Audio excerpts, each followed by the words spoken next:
In the early spring of 1931, a freight train rattled through the dusty heart of Alabama, a journey that should have been nothing more than a means of escape for a few desperate young men chasing a better life. Should have been nothing more. What began as a simple ride on that steel beast would ignite one of the most infamous legal battles in American history. 9 African-American teenagers, barely out of childhood, were on board that train.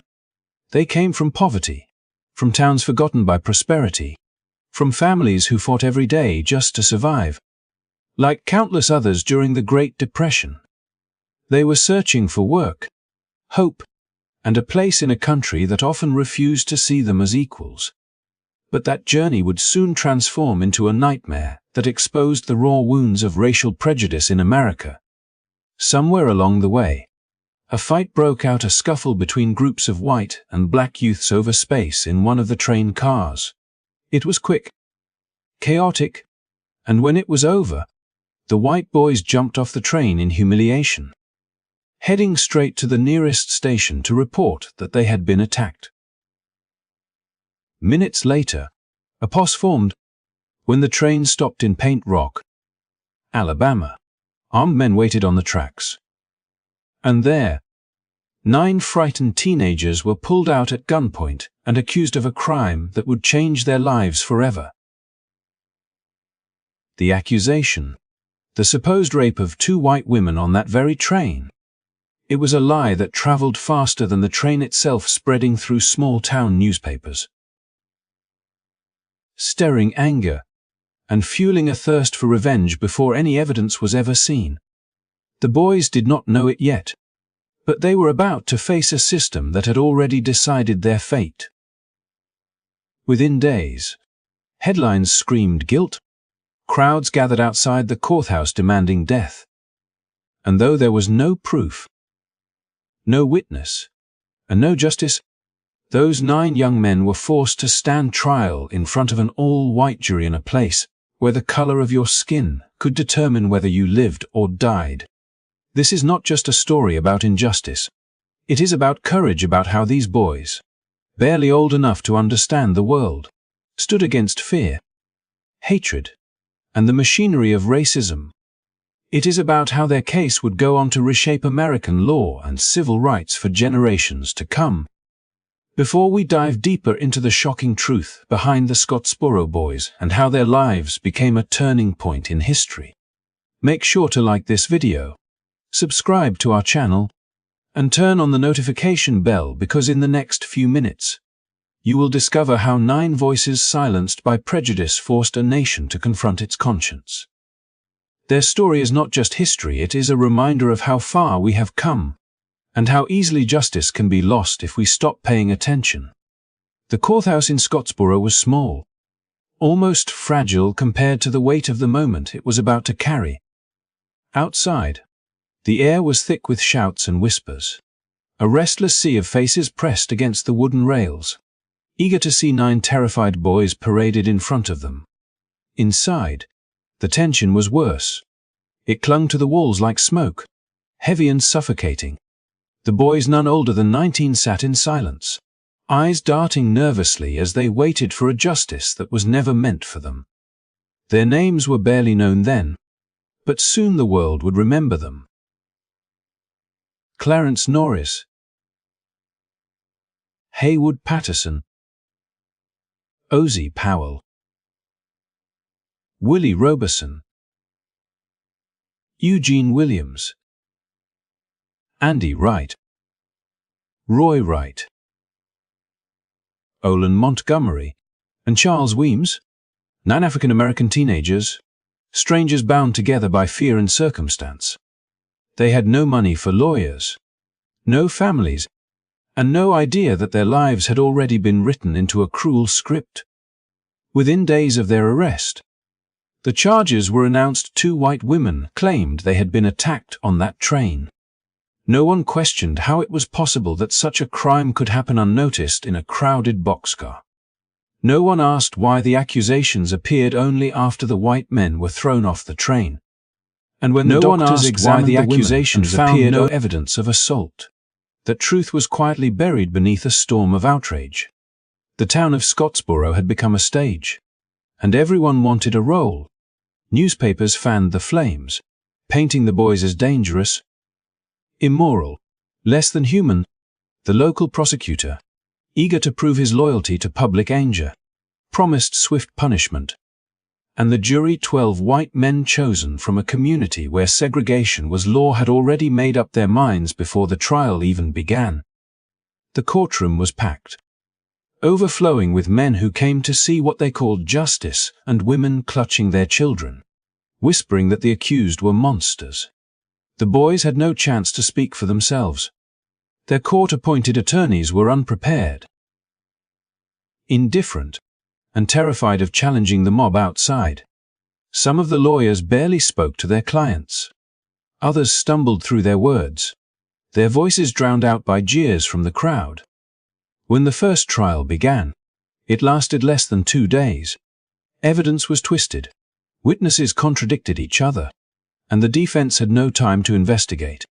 The doctors who found no physical signs of rape were brushed aside, their testimonies dismissed as irrelevant. The accusers cried on the stand, their words taken as gospel. The boys could only sit there, helpless, watching as their fate unfolded like a bad dream they could not wake from.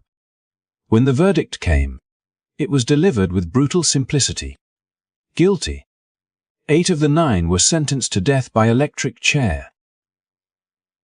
The youngest, Roy Wright, only 13 years old, was spared execution, but even his life hung in uncertainty. The room erupted in applause, a chilling reminder that in that place and time, the value of a black life was measured by how quickly it could be taken away. For a moment, silence followed. Heavy and hollow, the boys looked at one another, not fully understanding what had just happened. Outside, the crowd celebrated as if justice had been served, though no justice had been found at all. And far beyond Alabama, word of the verdict began to spread, reaching cities where people were starting to ask questions, where voices began to rise in protest. But inside the small county jail, there was only fear. The boys slept on thin mattresses under flickering lights, listening to the footsteps of guards echo through the halls. Some prayed, some cried, and all of them wondered how a world could turn so quickly against them. They were children who had ridden a train to find work and ended up condemned for a crime that had never happened.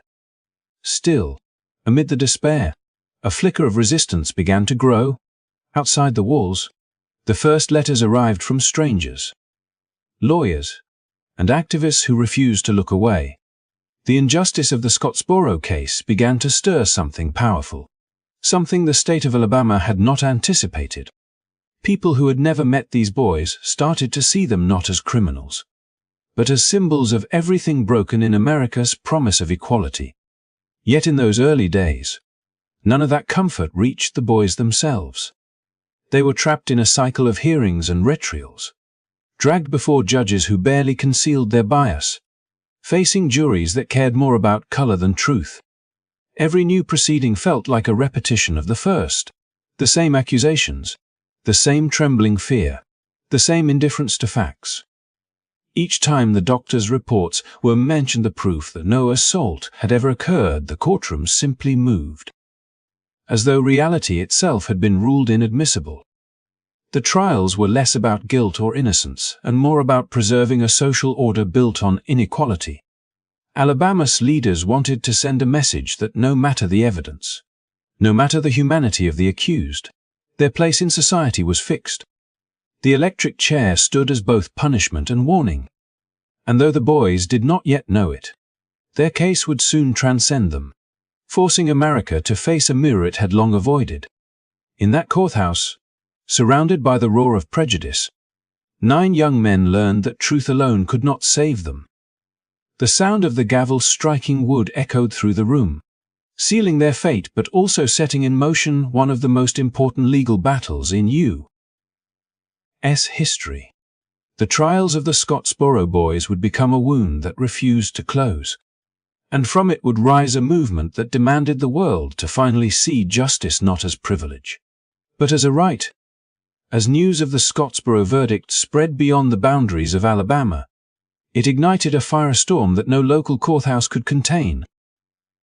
In Harlem, Chicago, New York, and other cities where African American communities had long endured the quiet, suffocating weight of injustice, the story of 9 young boys condemned for a crime they did not commit became a rallying cry. Newspapers carried the shocking details, and each report painted a portrait of a legal system steeped in bias and cruelty, where an all-white jury could convict children despite medical evidence proving their innocence. Among those who refused to remain silent were civil rights organizations, labor unions, and even groups often marginalized themselves, like the Communist Party USA. They saw in the Scottsboro Boys more than a single case. They recognized the reflection of a nation's deep-seated racial prejudices and a legal framework that turned a blind eye to fairness when the accused were black. Leaders of these organizations mobilized swiftly, orchestrating campaigns that reached every corner of the country. Rallies were held, speeches were delivered, and petitions flooded the offices of Alabama's governor and local officials. The message was clear. These boys were victims of systematic oppression, and silence was no longer an option. The International Labor Defense, the legal wing of the Communist Party, became one of the most visible voices advocating for the boys. They sent telegrams and letters demanding that the state grant new trials, pointing out the glaring inadequacies in the original legal proceedings. Their attorneys, often operating under immense pressure and personal risk, meticulously gathered evidence to challenge the convictions. They investigated the backgrounds of the women who had falsely accused the boys, uncovering troubling truths that cast further doubt on the prosecution's narrative. Victoria Price and Ruby Bates, they revealed, had histories that included prostitution and encounters with the law, details that the original trial had either ignored or suppressed to maintain the facade of credibility. These revelations did not come easily. Each step forward required courage, persistence, and an unrelenting commitment to justice in the face of hostility. Attorneys faced intimidation in courtrooms where mobs still lingered, and activists endured harassment and threats simply for speaking out. Yet, the combined efforts of these groups kept the boys' plight in the public eye, forcing Americans to confront what many had long ignored: the casual brutality of a legal system that devalued black lives. Through rallies, parades, and speeches, ordinary citizens joined the cause, their collective voice transforming outrage into action. Communities funds to support legal fees, while newspapers printed editorials questioning not only the fairness of the Scottsboro trials, but the very structure of the judicial system that allowed such injustice to persist. Photographs of the boys, their faces etched with fear and uncertainty, circulated alongside stories of their families' despair, humanizing what had otherwise been treated as a mere legal proceeding. Even as the state attempted to move quickly to maintain control over public perception, the national attention proved unstoppable. Legal scholars debated the constitutional violations inherent in the trials, particularly the exclusion of African Americans from juries, a practice that blatantly violated the 14th Amendment. Social activists framed the case as a broader struggle against racism, using it to educate citizens about systemic inequalities and the ways in which power could be wielded to suppress truth. The Scottsboro Boys, while trapped behind bars, became symbols of a movement that demanded both recognition and reform. Meanwhile, in the courts, the pressure from civil rights advocates and the Communist Party created openings for appeals. Attorneys argued that the boys had been denied competent counsel, that the trials had been rushed to appease public outrage, and that mob influence had corrupted the proceedings from the start. Each argument challenged the state's narrative and reminded judges and juries alike that justice is not merely about convictions, but about the fair and impartial application of the law. The protests and advocacy work also began to shift public perception. Stories of the boys' suffering, of families torn apart, of a legal system that seemed intent on destroying lives, resonated beyond racial and regional boundaries. Letters poured in from across the country, with citizens demanding accountability, justice, and an end to racially biased trials. The combined force of these social movements created a political and cultural climate that the courts could not entirely ignore, laying the groundwork for future legal victories and civil rights reforms. Through it all, the Scottsboro Boys endured their youth and innocence steadily eroded by years of imprisonment and uncertainty. Yet, the efforts of these dedicated groups ensured that their voices, though silenced behind bars, would reverberate across the nation.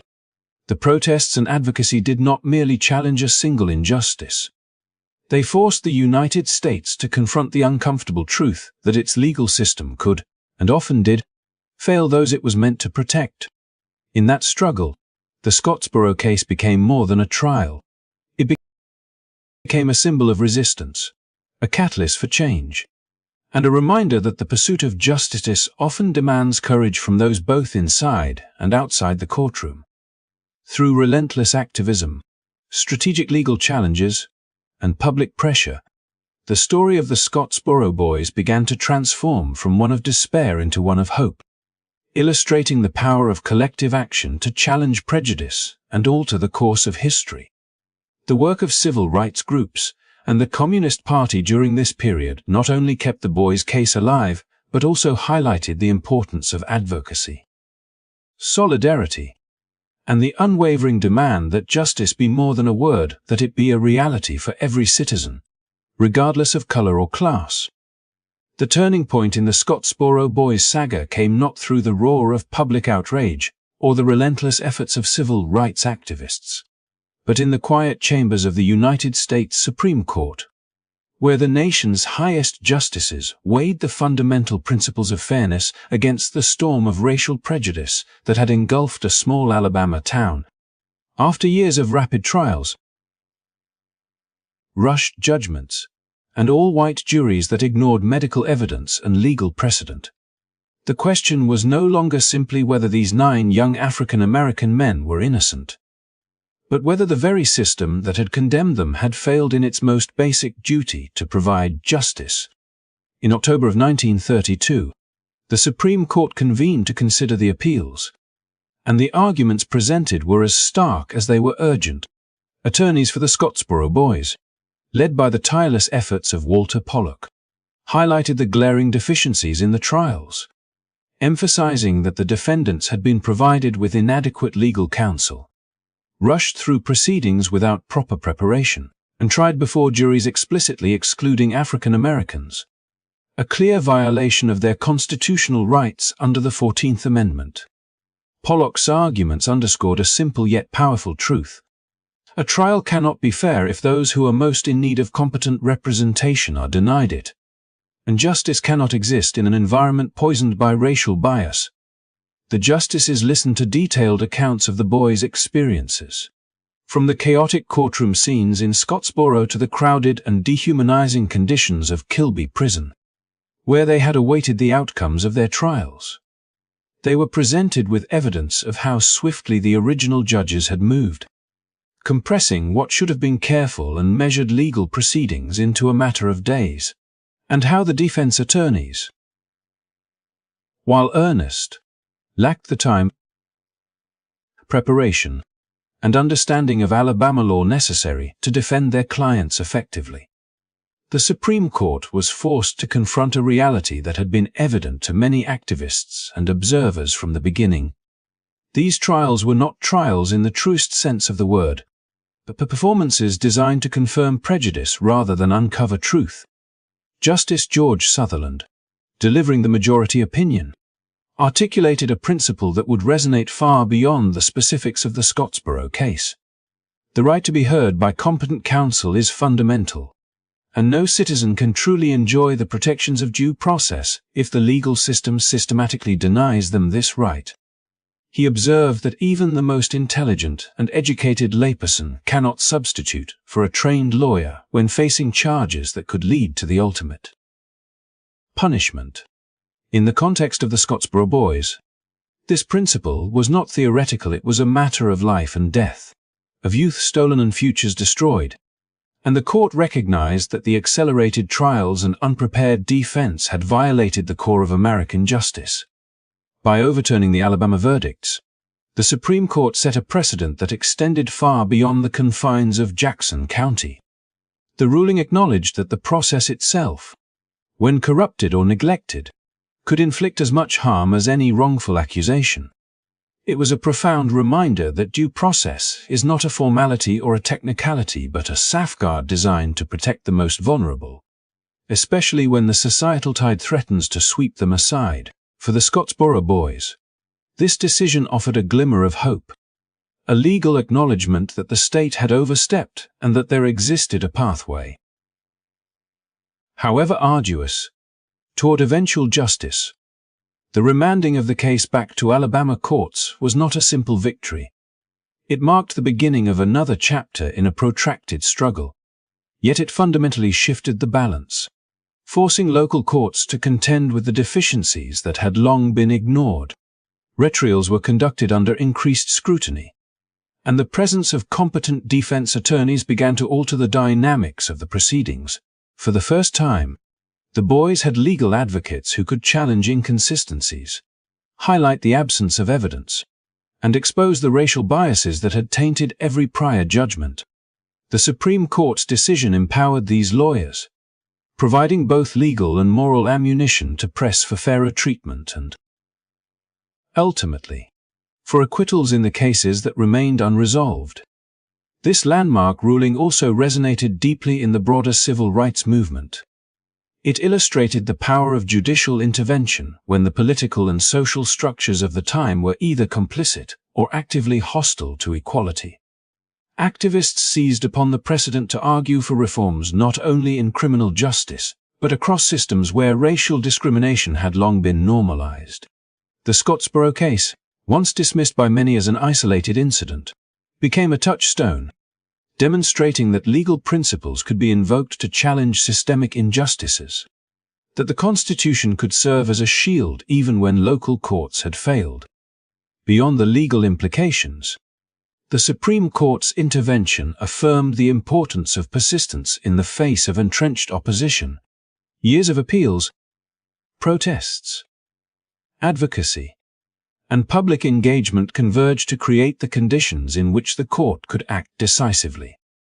The ruling reminded a nation accustomed to ignoring or rationalizing racial bias that the machinery of justice is only as effective as the vigilance applied to it, and that even in the darkest corners of prejudice, the principles of fairness and due process could prevail if championed relentlessly. For the Scottsboro Boys themselves, the decision represented a complicated mixture of relief and renewed struggle. While it did not immediately free them, it validated their plight and that of their families, providing tangible evidence that the truth could not be entirely silenced. Each retrial that followed carried with it the weight of this precedent, altering the trajectory of the remaining cases and, over time, contributing to the partial exoneration and eventual release of many of the boys. The court's acknowledgement of the right to proper legal counsel reinforced the notion that the law, when applied correctly, could serve as an instrument of justice rather than oppression, even in a society deeply scarred by racial inequality. Ultimately, the Scottsboro Boys' journey through the Supreme Court exemplifies how legal intervention, when combined with sustained advocacy, can correct the profound injustices inflicted by prejudice and systemic failure. The precedent established in 1932 extended far beyond the narrow confines of a single case, influencing future legal interpretations and affirming the centrality of due process in American jurisprudence. It stands as a testament to the enduring principle that justice, though often delayed, must be accessible to all, and that the rights of the most vulnerable cannot be subordinated to the biases of the powerful. The saga of the Scottsboro Boys continued to unfold in ways that would test the limits of patience, courage, and the very definition of justice. By the spring of 1933, after years of harrowing trials, imprisonments, and public outrage, a critical revelation emerged that could have altered the course of their fate. Ruby Bates, one of the two accusers whose testimony had been instrumental in the initial convictions, admitted that she had lied. Her confession did not come lightly, nor without consequence. It was the culmination of months of reflection, persuasion, and an acute awareness of the irreparable harm her false allegations had caused. For years, the young men had been paraded through a legal system that had treated them not as defendants entitled to protection under the law, but as symbols upon which the fury and prejudice of an entire community could be vented. Ruby's admission revealed a truth that had been long obscured by fear. Social pressure and systemic bias. The foundation of the case against the Scottsboro Boys was fundamentally fraudulent. Yet even as Ruby bravely stepped forward to acknowledge her falsehood, the wheels of the judicial system ground on with a maddening indifference to fairness. Retrials were scheduled, and the legal machinery that had so thoroughly failed the boys in 1931 was once again set into motion, this time under the watchful eyes of judges and juries who, despite the revelation of perjury, remained enmeshed in the same racial prejudices that had dominated the original proceedings. The atmosphere surrounding these trials was tense and hostile, a mixture of public curiosity, simmering hatred, and deeply entrenched bias that ensured the Scottsboro Boys would continue to face an uphill battle.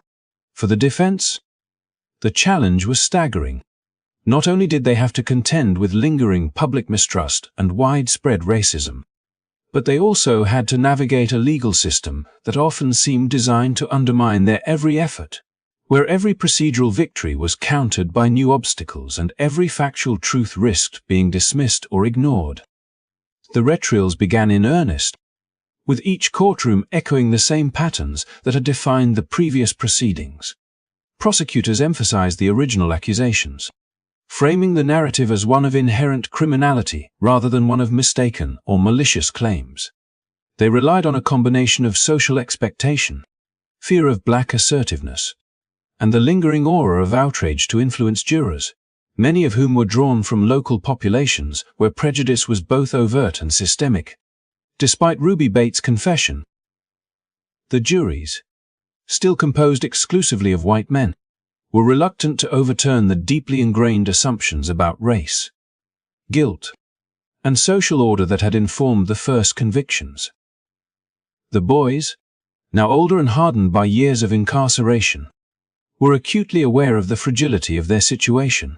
Every word spoken in court, every argument made by their defense attorneys, was weighed against the invisible yet omnipresent scales of bias that had already tipped against them once.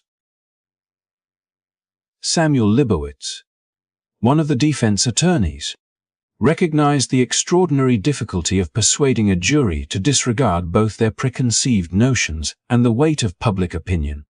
He meticulously presented the inconsistencies in testimony, highlighted the lack of physical evidence supporting the allegations, and underscored the systemic exclusion of African Americans from jury service as a violation of constitutional rights.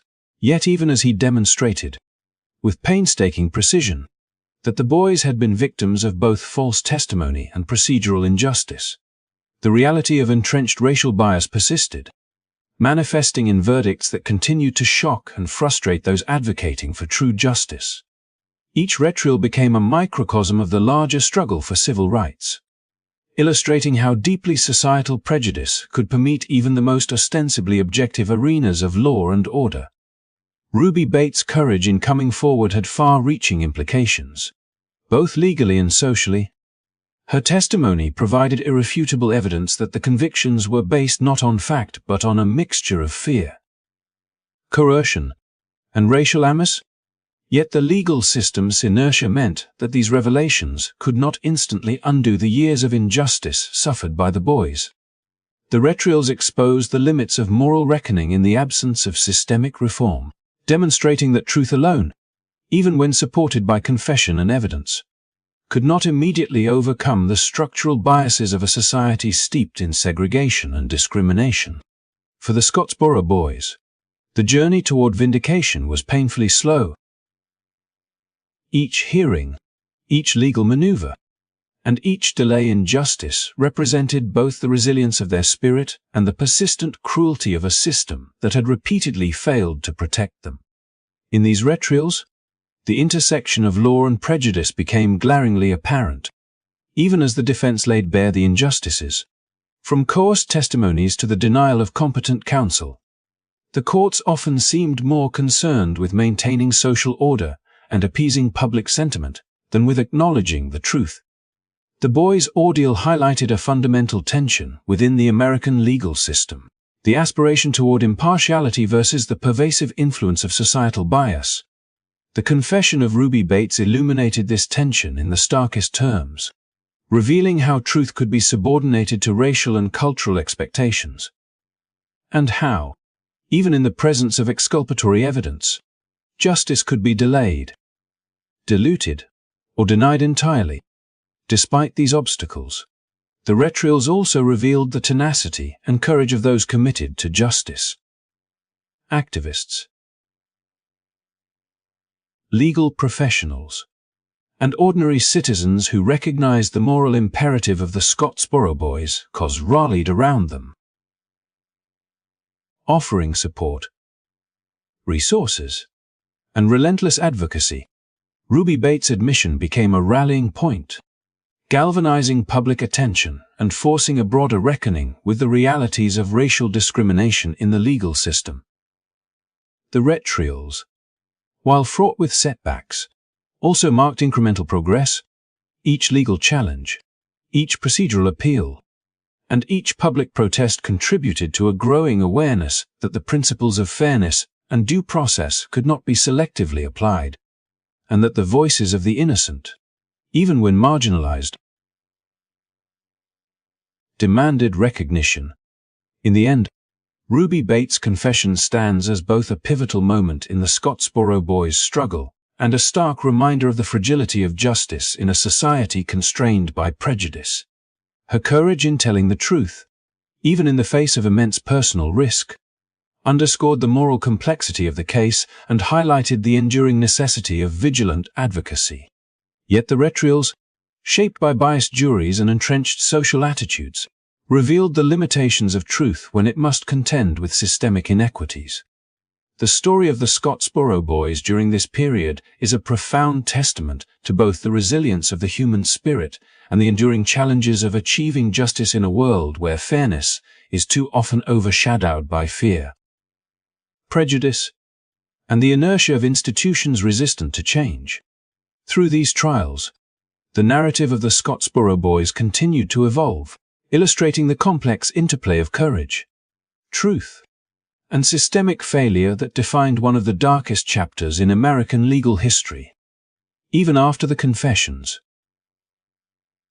the retractions, and the exposure of falsified testimony, the Scottsboro Boys found themselves trapped in a legal nightmare that stretched across decades, a torment so prolonged that it seemed almost unimaginable. Their ordeal was no longer just about fighting wrongful convictions. It had become an exhausting struggle to reclaim lives that had been stolen, youth wasted, and freedom denied.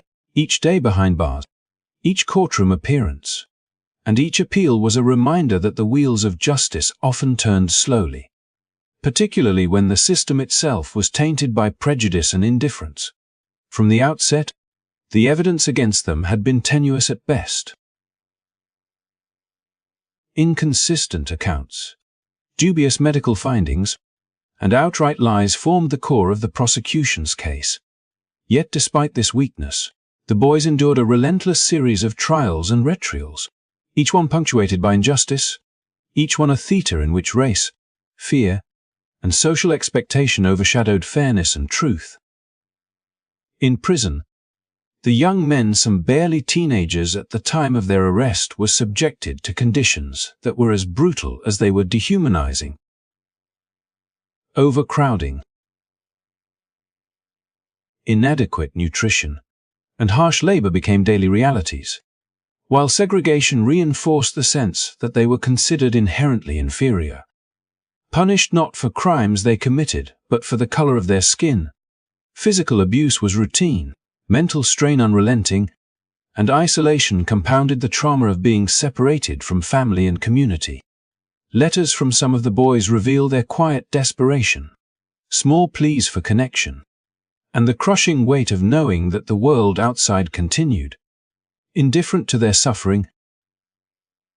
The youngest, only 12 at the time of arrest, spent formative years in confinement, growing up not in schools or playgrounds, but behind bars under the shadow of false accusations and the looming threat of death.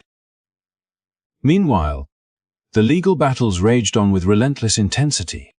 Appeals were filed, lawyers argued, and courts deliberated, yet the progress was agonizingly slow. Each victory was often met with new setbacks, as retrials were conducted before juries that remained deeply influenced by racial prejudice and local pressures. Even as the U.S. Supreme Court intervened to correct procedural errors, landmark decisions that recognized the boys' right to competent counsel and fair trials, the lower courts frequently struggled to implement these rulings meaningfully. The systemic delays meant that, for the boys, justice was less an immediate remedy than a long, uncertain hope, one that required enduring years of anxiety, threat, and continued incarceration. Their personal lives were also irreparably altered. Families endured the public scrutiny and humiliation that accompanied the case, often facing hostility from neighbors and the broader community. The boys' absence left emotional voids, disrupted relationships, and shattered the normal trajectory of adolescence and young adulthood. Friendships and family bonds were strained by distance and uncertainty, while each court date brought new anxiety about whether freedom was possible or whether a wrongful conviction would once again condemn them. Even when some were eventually acquitted or received reduced sentences, the years lost to the state could never be returned, and the psychological scars were deep and enduring. The abuse extended beyond the physical and institutional into the psychological realm. The boys lived under constant threat, aware that a single accusation could lead to violence or even lynching. In one particularly harrowing episode, one of the Scottsboro Boys, Ozzie Powell, attempted to resist his captors during transport and ended up severely injured, an event that highlighted the perilous circumstances of incarceration even for those who had yet to be exonerated. Such incidents were emblematic of a system that treated them as dangerous by default, rather than innocent until proven guilty. The trauma compounded over time, leaving deep emotional and psychological wounds that would persist long after the formal end of their legal battles.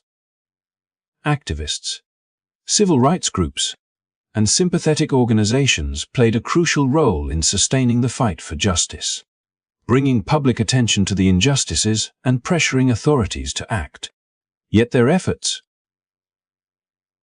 while significant, could not immediately undo the years of imprisonment, abuse, and the pervasive sense of injustice that enveloped the boys' lives. The slow pace of legal remedies, combined with societal prejudice, meant that each step toward exoneration was hard-won and emotionally exhausting. The juxtaposition between the evident weakness of the evidence and the severity of the punishments highlighted a fundamental flaw in the justice system. The intersection of race, power, and law could too easily override truth and fairness. Despite these challenges, the resilience of the Scottsboro Boys and the determination of their supporters gradually shifted the narrative. Over time, retrials, appeals, and advocacy led to acquittals, parole, or reduced sentences for many, marking important, if incomplete, victories in the pursuit of justice. The process illuminated the cruel disparity between the ideal of the legal system and the lived reality for African American defendants in the Jim Crow South, showing how systemic inequities could entrench suffering and deny basic human dignity. Each legal battle, while exhausting, contributed to a broader awareness of civil rights violations and laid groundwork for future reforms. emphasizing the importance of vigilance, advocacy, and relentless pursuit of justice in the face of entrenched injustice. Ultimately, the years of appeals, abuse, and imprisonment endured by the Scottsboro Boys underscore a grim truth. Justice delayed can become justice denied, particularly when societal prejudice intersects with institutional power. Their story reveals both the vulnerabilities of the legal system and the extraordinary courage required to survive and challenge it. The weakness of the evidence against them, contrasted with the severity of the consequences they faced, highlights not only the failures of the past, but also the enduring need to scrutinize and reform systems of power to ensure that truth, fairness, and human dignity are never subordinated to bias, fear, or inertia. The legacy of the Scottsboro Boys serves as a haunting reminder that the fight for justice is often long, painful, and fraught with obstacles, but it is also a testament to resilience, advocacy, and the enduring human spirit. As the mid-20th century unfolded, the long, tortuous saga of the Scottsboro Boys slowly began to reach its denouement, yet the shadows of injustice lingered, leaving a mix of bittersweet relief and tragic loss that underscored the profound human cost of systemic racism. After decades of repeated trials, appeals, and retrials, some of the young men, who had been ripped from their families as boys and thrust into a maelstrom of legal and social oppression, finally saw a measure of freedom through parole. The relief, however, was tempered by the years of hardship they had endured, and for many, the toll of lost youth, broken families, and psychological trauma could never be fully repaired. By the 1940s, activism, legal advocacy, and mounting public awareness had created enough pressure to begin releasing several of the Scottsboro Boys. Though the process was uneven, and justice remained painfully delayed. Haywood Patterson, one of the central figures, had endured the harshest realities of the justice system. After repeated convictions, death sentences, and interminable appeals, he finally secured parole, but even then, freedom came with caveats. Strict conditions, relocation, and the constant reminder that his past would forever cast a shadow over his life. Patterson's later attempts to reclaim a sense of normalcy were marred by the ongoing stigma of his infamous case and the emotional scars left by years of wrongful incarceration. The fleeting taste of liberty, while monumental compared to the confinement he had suffered, could never erase the countless days of youth stolen by a system more concerned with racial prejudice than truth.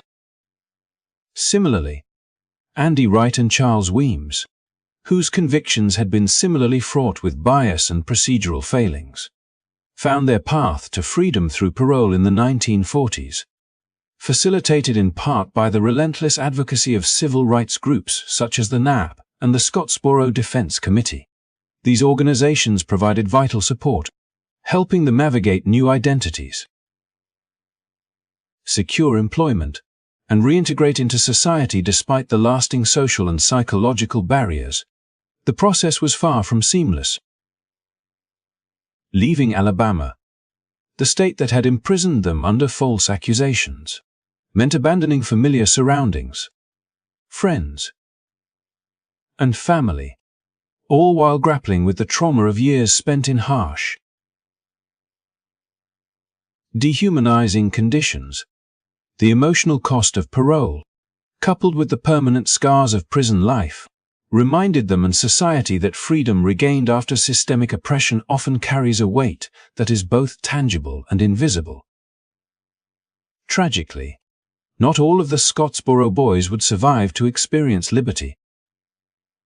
Leroy Wright, who had spent years enduring solitary confinement, extreme isolation, and relentless psychological strain, eventually succumbed to the cumulative effects of imprisonment shortly after his eventual release. His story stands as a stark testament to the devastating human consequences of prolonged wrongful incarceration, showing how even when legal remedies are eventually provided, the physical, emotional, and social consequences of injustice can linger long past the moment of release. Wright's early death, far too young, underscored the cruel irony that the system, while eventually acknowledging procedural errors, had exacted a toll that no court could ever fully redress. Among the surviving Scottsboro Boys, Clarence Norris endured one of the most harrowing journeys. Convicted multiple times, sentenced to death, and later released on parole, his path to recognition and vindication remained painfully incomplete. Norris navigated a delicate and dangerous existence, constantly aware that he remained a marked figure, a symbol both of systemic injustice and the courage required to survive it. His efforts to rebuild his life included relocating, establishing a new identity, and cautiously re-engaging with society, always under the shadow of a past marred by relentless legal persecution. Despite these challenges, Norris demonstrated extraordinary resilience, forging a life beyond the confines of the courtroom and prison walls.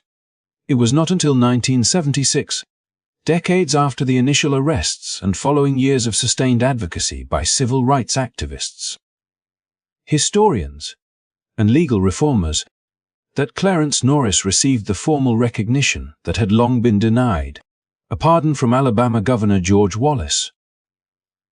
The pardon, while symbolically powerful, carried with it the weight of history, the acknowledgement of a grave injustice perpetrated not by the alleged crimes of the Scottsboro Boys, but by a racially biased legal system that had repeatedly failed them.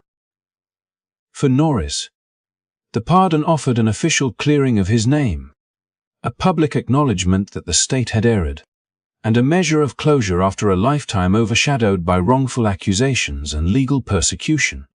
Yet even as the pardon marked the conclusion of a formal legal process, it could not fully erase the personal costs endured over decades. Lost youth, shattered family connections, and the lingering psychological scars left by years of imprisonment and societal marginalization. The legacy of the Scottsboro Boys extends far beyond individual stories of imprisonment and parole. Their experiences became a galvanizing force in the civil rights movement, illuminating systemic failures and exposing the deep-rooted racial prejudices that permeated both the justice system and broader society. The perseverance of the Scottsboro Boys, coupled with the efforts of activists and legal advocates, catalyzed reforms that would influence jury selection, legal representation, and civil rights protections for generations to come. Their story is a stark reminder that the pursuit of justice often requires not only legal advocacy but societal engagement, moral courage, and an unyielding commitment to truth, even in the face of entrenched systemic bias. As the mid-20th century drew on, the mixed outcomes, some released on parole, some dead, and one formally pardoned decades later, highlighted both the progress and the limitations of the era's legal reforms. The Scottsboro Boys' narrative is emblematic of the broader struggle for equality and justice in America, illustrating the profound human costs of racial bias, procedural injustice, and societal indifference. Their endurance and eventual, though partial, vindication stand as enduring testaments to resilience in the face of adversity, and as poignant reminders that justice, delayed and obstructed by prejudice, can never fully compensate for the lives disrupted, the youth lost, and the years spent behind bars. The pardon of Clarence Norris in 1976, while late, serves as a symbol not only of recognition but of hope that even after decades of injustice, the truth can ultimately prevail, offering lessons for future generations committed to fairness, equality, and the protection of human dignity.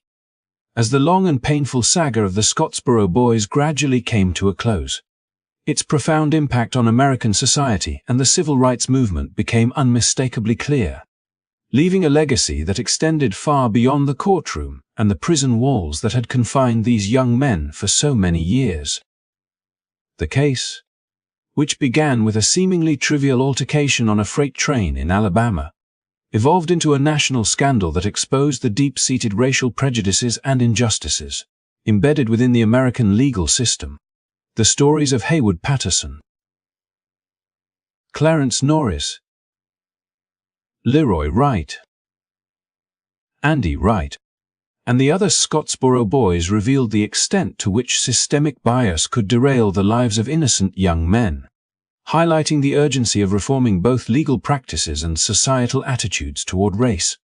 The repeated convictions, biased juries, and harsh conditions of imprisonment underscored a reality in which the law was wielded not as a tool of justice but as an instrument to perpetuate inequality, serving as a stark reminder that procedural fairness must be rigorously protected if society hopes to uphold true justice. The ripple effects of the Scottsboro Boys case reached far beyond the immediate trials. Across the United States, civil rights groups, activists, and ordinary citizens mobilized to demand accountability, demonstrating the power of collective action in confronting systemic injustice. The involvement of organizations such as the NAP and the International Labor Defense not only helped to secure appeals and retrials, but also galvanized public awareness and sympathy, shining a spotlight on the broader struggle for racial equality. In doing, the case became a catalyst for change, inspiring reforms that would slowly but surely begin to dismantle institutional barriers that denied African Americans the rights guaranteed by the Constitution.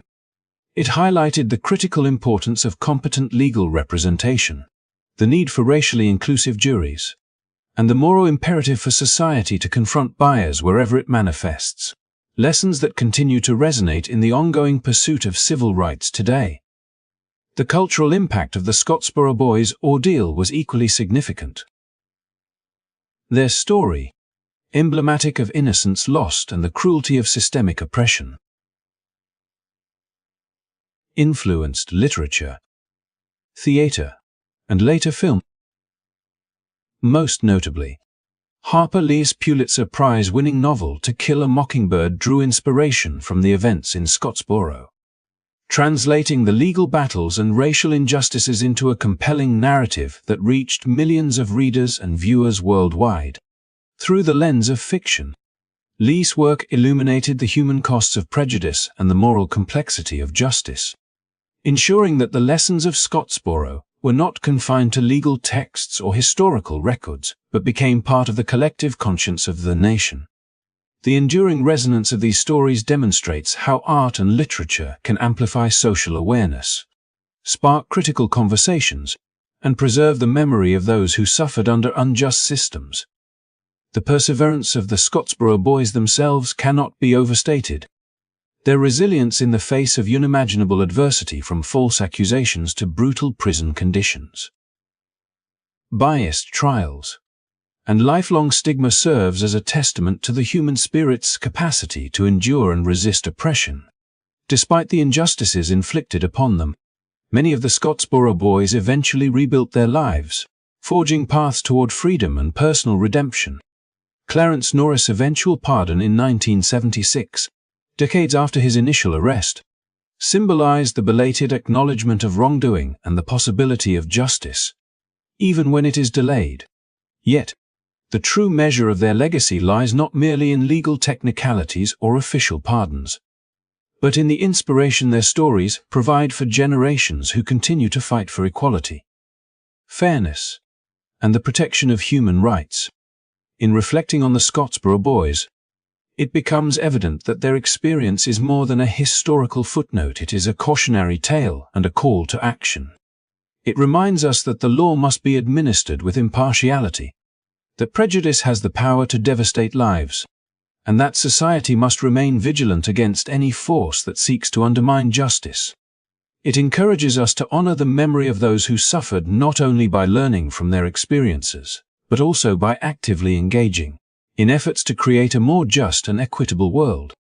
The sacrifices and struggles of the Scottsboro Boys, combined with the tireless advocacy of civil rights organizations and individuals who fought on their behalf, continue to inspire meaningful change, demonstrating the transformative power of courage. solidarity, and persistence. As we bring this story to a close, it is important to remember that the legacy of the Scottsboro Boys is not simply about what happened to 9 young men in the past, but about the enduring principles of justice, equality, and moral responsibility that their experiences embody. Their journey challenges us to confront our own assumptions, recognize systemic inequalities, and strive to ensure that future generations will not endure the same hardships born of prejudice and neglect. Every trial, appeal, and act of advocacy associated with their case contributed to shaping the American legal landscape, leaving a lasting imprint that continues to guide civil rights efforts today. Thank you for taking the time to engage with this important chapter of history.